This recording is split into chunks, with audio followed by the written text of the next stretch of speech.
Star తో విజయ్ దేవరకొండ చేసేది safe zone లో యుద్ధమా, రిస్క్ రూట్ లో సమరమా? ఈ సినిమా థియరిటికల్ రైట్స్ తాలూకు అంచనాలు చూస్తే రౌడీ రూట్ ఎటో తేలట్లేదు. బన్నీ, చెర్రీ, తారక్ నే మించిపోతాడనుకుంటే వాళ్ళని రీచ్ అయితే చాలనే స్టేజ్ వచ్చిందా? అసలు పాన్ ఇండియా తొలి సక్సెస్ కి ఛాన్స్ ఎంత? Take a look. Vijay Deverakonda family star theatrical rights 50 కోట్ల వరకు సేల్ అవ్వొచ్చని తెలుస్తోంది. శాటిలైట్, డిజిటల్, ఓవర్సీస్ తో కలుపుకుని ఈ మూవీ 120 కోట్లు రాబట్టేలా ఉందంటున్నారు. అక్కడే రౌడీ స్టార్ స్టామినా ఏంటో తేలట్లేదు.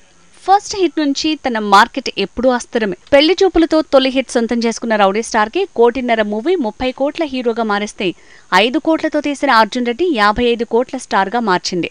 మిగతా రాష్ట్రాల్లో భాషలకు అతీతంగా జనాలు సినిమా చూడటంతో రౌడీకి ప్రత్యేక గుర్తింపు దక్కింది. పెళ్లి చూపులతో హిట్ రావటం, అర్జున్ రెడ్డితో బ్లాక్ బస్టర్ వస్తూనే మాస్ లో మంచి క్రేజ్ పెరగటం ఒకెత్తైతే, రౌడీకి ఇక గీతా గోవిందంతోనే తొలి సెంచరీ దక్కింది.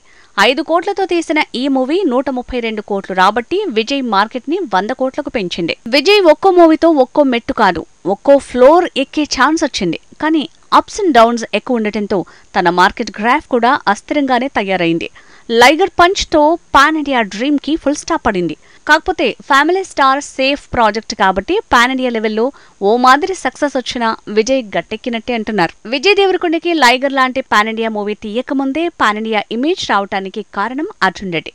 అది పక్కా యూత్ఫుల్ మాస్ మూవీ. అలాంటిది ఫ్యామిలీ స్టార్ గా మారి పాన్ ఇండియా అటాక్ చేసినా, సక్సెస్ అయినా ఆ ఇమేజ్ తన మార్కెట్ మైలేజ్ ని ఎంతవరకు పెంచుతుంది, తన క్రేజ్ లో ఎలాంటి మార్పు వస్తుంది అనేది తేలాలి.